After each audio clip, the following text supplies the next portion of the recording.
Welcome to the Deep Dive. We're the place you come to sift through interesting sources, find those surprising bits of knowledge, and really get well-informed. That's the goal. And today, we're doing a deep dive into maybe an unexpected area, a children's book, a very gentle, beautifully illustrated one. Mm-hmm. Our mission isn't just, a book report. We want to dig into the profound messages hidden in its simple story. And figure out why these quiet stories can hit so hard, right? Yeah. Even for us. Exactly. And this deep dive is really designed for you, our listener, who wants that quick, meaningful insight without getting bogged down. Makes sense. So the book is The Friendship Nest. It's a story about connection, safety, kindness. Written by Maluna from Storytime. Yeah, and what jumps out right away with The Friendship Nest is how it touches on these huge human needs.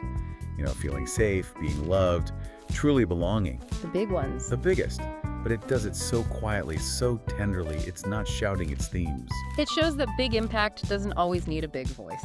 Exactly. It's almost like a quiet masterclass in emotional intelligence tucked inside a children's story. I found myself really drawn into the beginning. It starts in this very calm, quiet forest. We meet Luma, this little bird. Very gentle. Yes, kind, soft. And her home, it's not just twigs and stuff. It's called a peaceful nest made of leaves and dreams. Wow, that's lovely imagery. Isn't it? Like, love is literally part of the structure. It sets the scene of real peace, almost perfect emotional safety. But, even in perfect peace, things happen, don't they? Life brings challenges. Right. And for Luma, that challenge comes as a tiny sound, a little chirp. Uh-huh. She finds Nino, a puff bird. Mm-hmm. Very small, very scared. And the crucial thing, Nino has no home. Oh. Yeah, so it's this sudden arrival of vulnerability right into Luma's safe world. Yeah. It forces that question, what do you do when your security meets someone else's deep need? And this, for me, is where the story just shines. Luma's reaction is, it's immediate. And it feels almost radical in its simplicity. The book makes a point of saying she didn't ask questions. No backstory needed, no justification. She just opened her wings. Simple gesture, huge meaning, acceptance. And she tells Nino straight up, you're safe, you're not alone. Wow, that's powerful. It's like unconditional positive regard in action. Yeah. Building trust instantly, no strings attached. Exactly, no preconditions. Right, and think about what that does. It's not just Luma giving comfort. It changes the space. Ah. Luma's nest. Yeah. It stops being just hers. Yeah. In that moment, it becomes theirs. Their home. Their home. And Nino, even though he's small, the story says he had a full heart, which is such a beautiful way to talk about inner worth. The capacity for connection. Totally. So together, they don't just share the nest. They build this new comfort. They sing soft songs, watch the stars. It shows how healing happens in shared space, shared moments. Simple shared moments. Yeah. It challenges that idea that a home is just, four walls. Yeah. It can be this living thing you build together through connection. Okay, so pulling back from the story itself, what's the broader message the author intends? Well, she describes the friendship nest very specifically. It's a quiet story for children who feel deeply, for the gentle ones, the quiet ones. And she says, for the ones who carry big hearts and small bodies. Oh, I love that. It speaks to a certain kind of child, doesn't it? Maybe one that doesn't always get the spotlight in a loud world. Exactly. It sees and validates their inner depth, their quiet way of being. Says their quietness is a strength.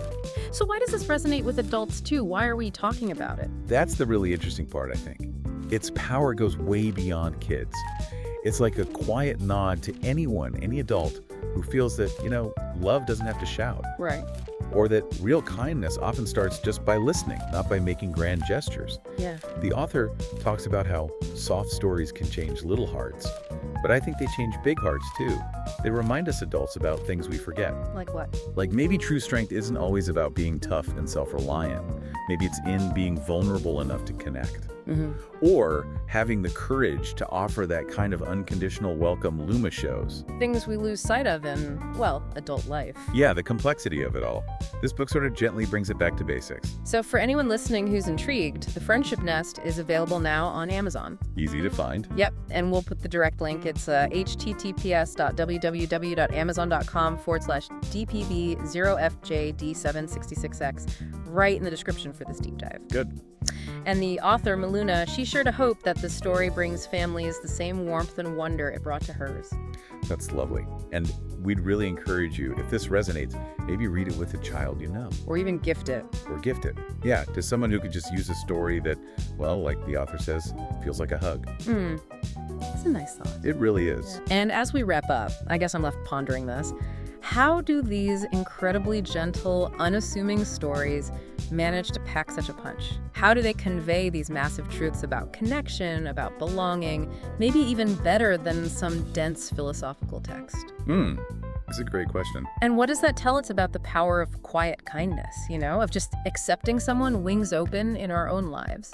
Especially when everything around us seems to value being loud and forceful. What's the power in the quiet approach? Something to definitely think about.